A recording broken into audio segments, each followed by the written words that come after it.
Buenas. Bueno, en esta oportunidad vamos a hablar de la cavidad bucal.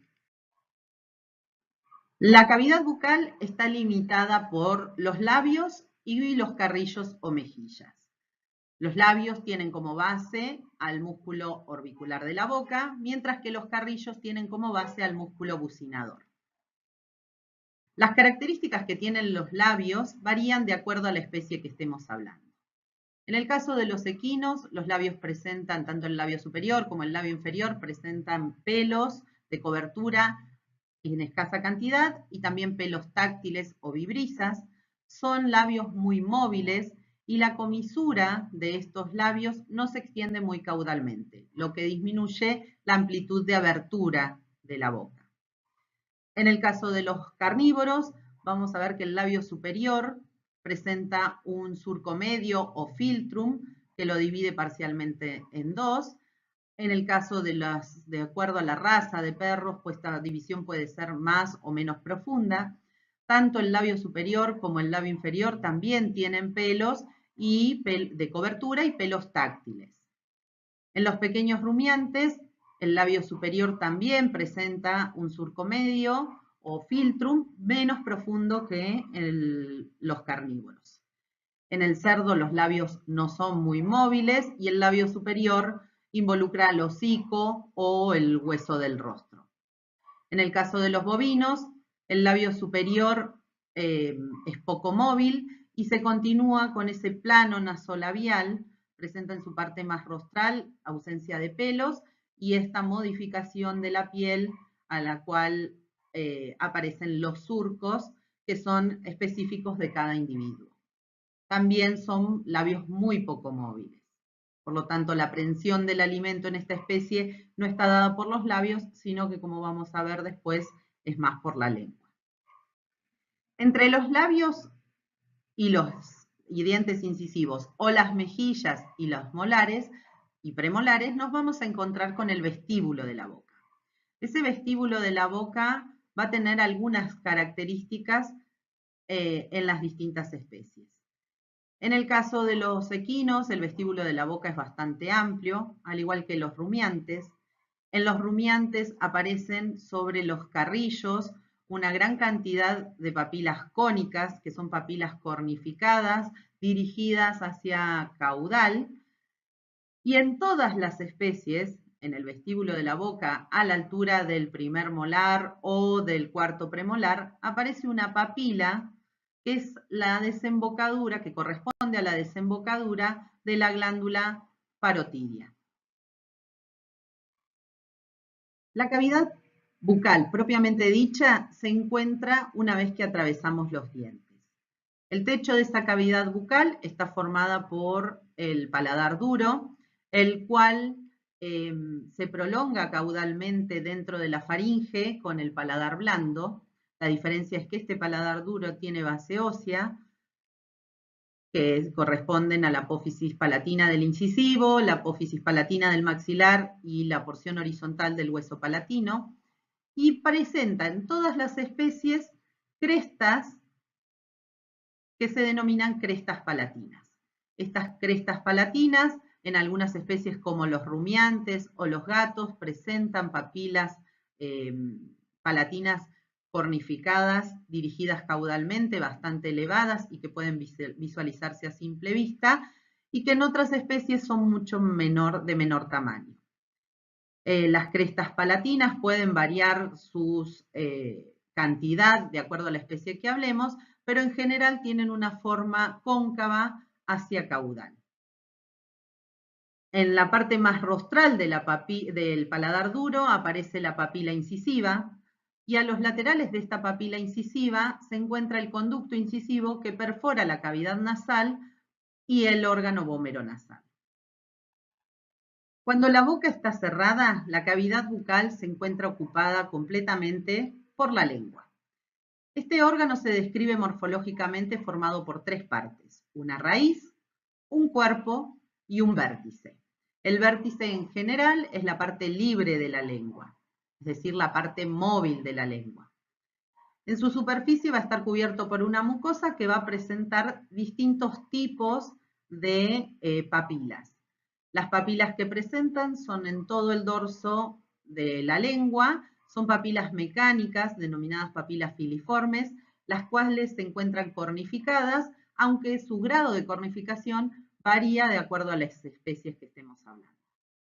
También en los laterales de la lengua, como así también algo distribuidas en la parte del vértice de la lengua, aparecen las papilas fungiformes. Estas papilas reciben su nombre a partir de la forma y tienen como característica de que presentan botones gustativos, es decir, que están involucradas en percibir el gusto y enviar este hacia el sistema nervioso central.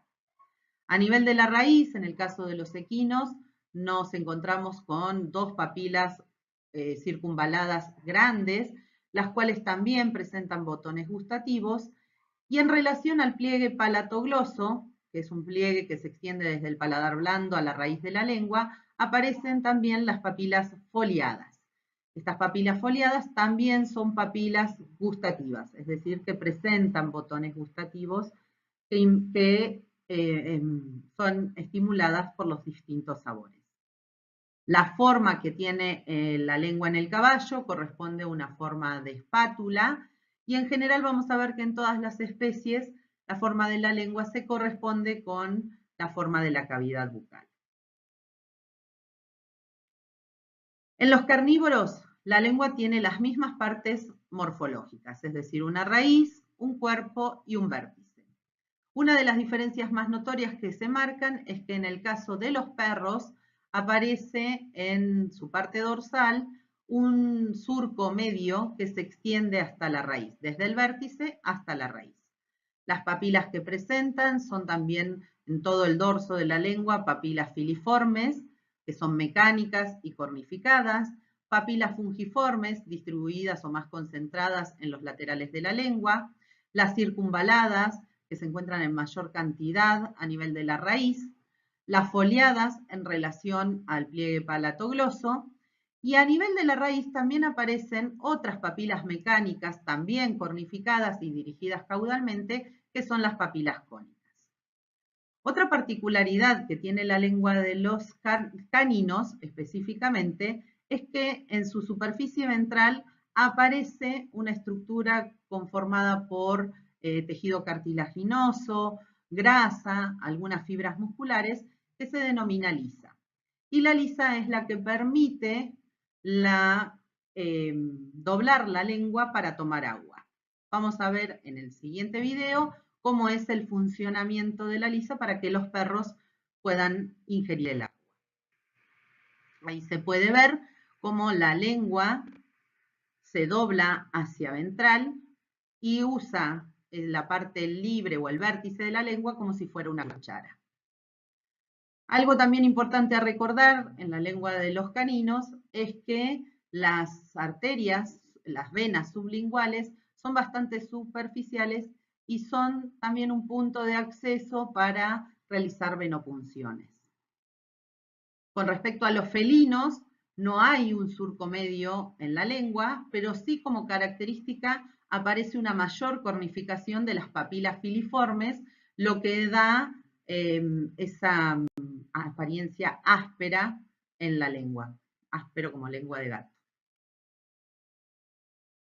Con respecto a la lengua de los bovinos, podemos describir que presentan las mismas partes morfológicas, pero en la parte caudal, en el cuerpo, la lengua se encuentra elevada formando lo que llamamos torus lingual. Y ese torus lingual está dividido del resto del vértice de la lengua por un surco que se denomina surco lingual o surco transverso.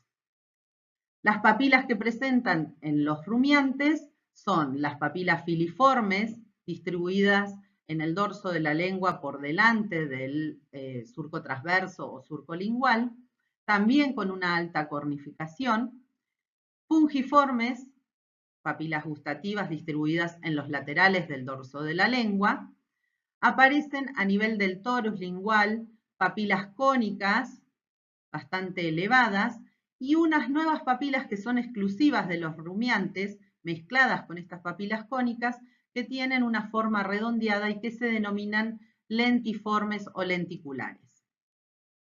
También en la raíz y a los laterales aparece una cantidad amplia de papilas circunvaladas.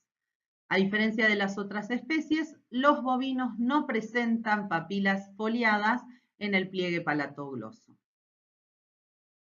En el caso de los cerdos, podemos ver que a nivel del dorso de la lengua aparece una elevación media. Hay también papilas filiformes distribuidas en el dorso de la lengua y fungiformes en mayor cantidad en el dorso y los laterales de la lengua. Papilas cónicas en la raíz, al igual que las circunvaladas.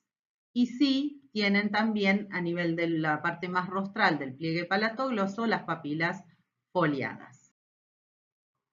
Los músculos que forman la lengua, vamos a ver que tenemos tanto intrínsecos, que son todas fibras musculares entremezcladas entre sí, que dan la forma de la lengua, y además músculos extrínsecos, que corresponden al músculo estilogloso, que se origina del hueso estiloioides y va hacia la lengua, el músculo geniogloso, que se extiende desde la mandíbula hacia la lengua, y el hiogloso, que va desde el hueso ioides hacia la lengua. Estos músculos son los que actúan en los movimientos que puede tener este órgano. Cuando consideramos la inervación de la lengua, tenemos que tener en cuenta que en esta aparecen también papilas que presentan botones gustativos y que van a llevar la información del gusto. Por lo tanto, hay que dividir a la sensibilidad de la lengua en dos partes. Una que es la sensibilidad general, que va a conducir toda la información referente a el tacto, la presión, la temperatura y el dolor. Y por otro lado, tenemos que pensar en una sensibilidad especial que corresponde específicamente al sentido del gusto. Si empezamos hablando de la sensibilidad general, es decir, la que transmite información de dolor, temperatura, presión, etc., vamos a tener que los 2 tercios rostrales de la lengua están inervados por la rama lingual del nervio mandibular, mientras que el tercio caudal está inervado por el nervio glosofaríngeo. Específicamente hablando de la sensibilidad especial, es decir, la que conduce el sentido del gusto, los 2 tercios rostrales de la lengua van a estar inervados por la cuerda del tímpano del nervio facial, mientras que el tercio caudal está inervado por el glosofaringio. Y si existen papilas con botones gustativos más caudalmente, como puede pasar en algunas especies como los conejos, también involucramos al nervio vago. Por último, la inervación motora va a estar dada tanto para los músculos intrínsecos como extrínsecos de la lengua por el nervio hipogloso que corresponde al 12º par craneal. La irrigación de la lengua está dada por las arterias lingual y sublingual. La arteria lingual proviene de la arteria del tronco linguofacial, mientras que la sublingual es una rama de la arteria facial. El piso de la boca está ubicado en el cuerpo de la mandíbula. La mucosa que forma el piso de la boca tiene una prolongación hacia la lengua que se denomina frenillo lingual. Este se extiende desde el piso hasta la parte ventral de la lengua. Rostral a ese frenillo aparece la carúncula sublingual, en donde desembocan glándulas salivales mayores como la mandibular y la sublingual monostomática. A los laterales del frenillo aparece el pliegue sublingual, en donde se ve la desembocadura de la glándula salival mayor sublingual polistomática. En la cavidad bucal desembocan las glándulas salivares, las cuales son las que producen la saliva que humidifica y ayuda a la digestión del alimento. Estas glándulas salivares las podemos describir en glándulas salivares mayores, dentro de las cuales tenemos la parótida. En esta glándula en el equino se encuentra ubicada en la base de la oreja, con relación con el borde caudal de la mandíbula y el ala del atlas. Es una glándula que pesa alrededor de 200-225 gramos, tiene una longitud de unos 25 centímetros y un espesor de unos 2 centímetros, y su conducto recorre todo el borde de la mandíbula, borde ventral de la mandíbula, en la región intermandibular, junto con la arteria y la vena facial, formando el ABC. Se extiende luego rostral al macetero para después separarse de la arteria y la vena facial para perforar el bucinador y desembocar en una papila en el vestíbulo de la boca. La siguiente glándula salivar mayor es la glándula mandibular. Esta glándula es más chica que la parótida, se encuentra ubicada parcialmente profunda a la parótida y también entre las ramas de la mandíbula. Tiene una longitud de más o menos unos 20-25 centímetros y pesa alrededor de 45 a 60 gramos. El conducto de la glándula mandibular es un conducto que se desplaza directamente para perforar el piso de la boca a nivel de la carúncula sublingual, donde termina abriéndose. La glándula sublingual es otra de las glándulas salivares mayores. En el caso del equino solo presenta la porción polistomática.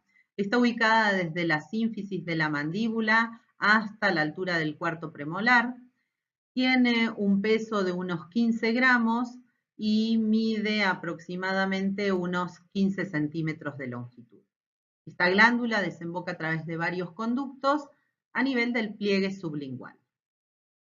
Las glándulas salivales mayores que presentan en el caballo son las glándulas bucales, dorsal y ventral, las glándulas linguales, labiales, palatinas y molares ubicadas dentro del vestíbulo de la boca o incluso la superficie de la lengua.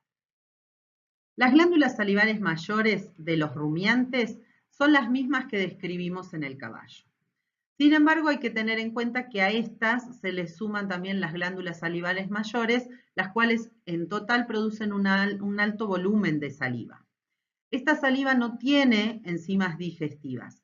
Sin embargo, son fundamentales no solo para humidificar el bolo alimenticio y mejorar el tránsito hacia los preestómagos, sino también porque mantienen un medio líquido favorable con un nivel de fosfato adecuado para la acción de las bacterias celulolíticas dentro de los preestómagos, como así también actúa como tampón para neutralizar los ácidos grasos volátiles que se producen en el rumen.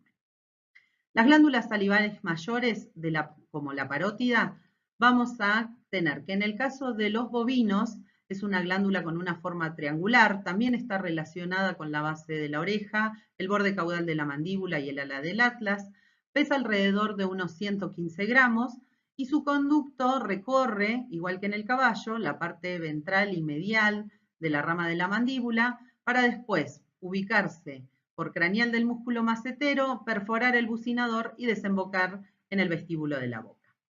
En los pequeños rumiantes, esta glándula tiene una forma cuadrangular, pesa alrededor de unos 115 gramos y el conducto, a diferencia de los bovinos, atraviesa el músculo macetero superficialmente en relación a las ramas bucales del nervio facial.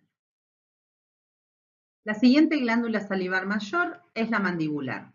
Esta glándula, a diferencia de las otras especies, es la mayor en el caso de los bovinos. Pesa alrededor de unos 140 gramos y está ubicada por medial de la rama de la mandíbula. Su parte más rostral es palpable en la región intermandibular. El conducto de la glándula mandibular también hace un recorrido para desembocar en la carúncula sublingual en el piso de la boca. En el caso de los pequeños rumiantes, la glándula mandibular pesa alrededor de unos 9 gramos. En cuanto a la glándula sublingual, los rumiantes poseen tanto la porción polistomática como la monostomática.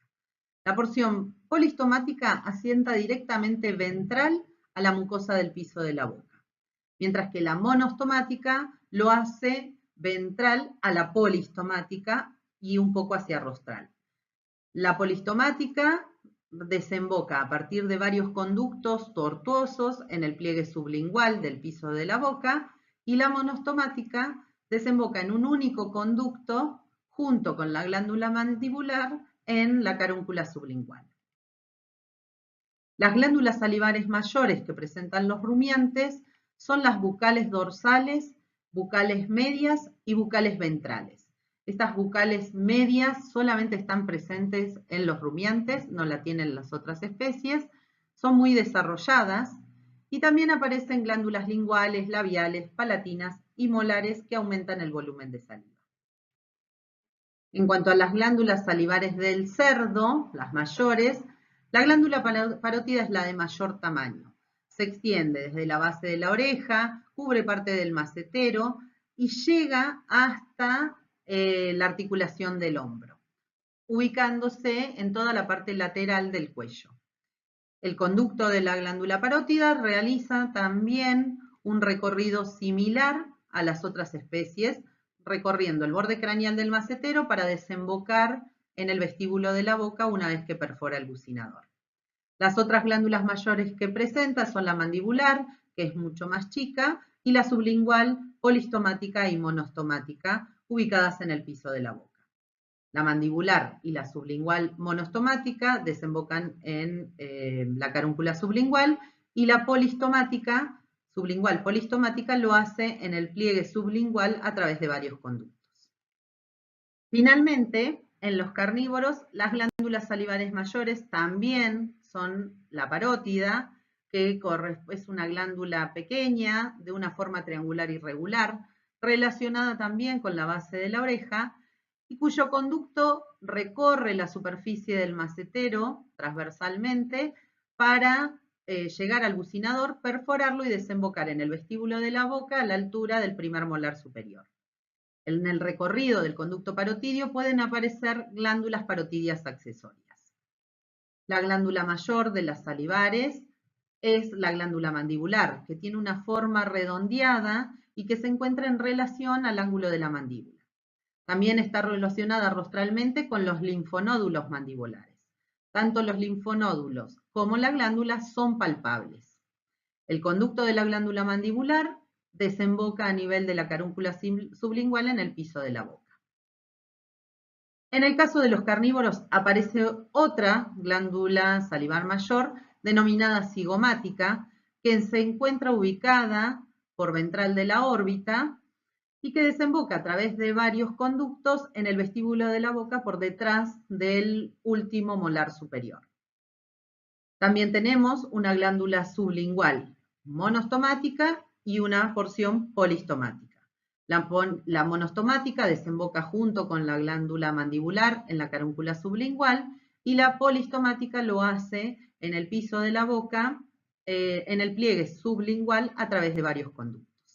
Es importante aclarar que además de todas estas glándulas salivares mayores, también presentan glándulas salivares menores, como son las linguales, las labiales, las bucales, dorsal y ventral, las palatinas, que aumentan el volumen de saliva, igual que todas las otras especies. La inervación de las glándulas salivares está dada por el sistema nervioso autónomo. Para el caso de la glándula parótida, la inervación viene de las fibras parasimpáticas del nervio glosofaringio y el resto de las glándulas, tanto la mandibular como la sublingual, la cigomática y las menores, la inervación está dada por las fibras parasimpáticas del nervio facial. Creo que con esto pudimos hacer un repaso general de todo lo que es la cavidad bucal. No se olviden de ampliar el contenido con la bibliografía recomendada y nos vemos en un próximo video.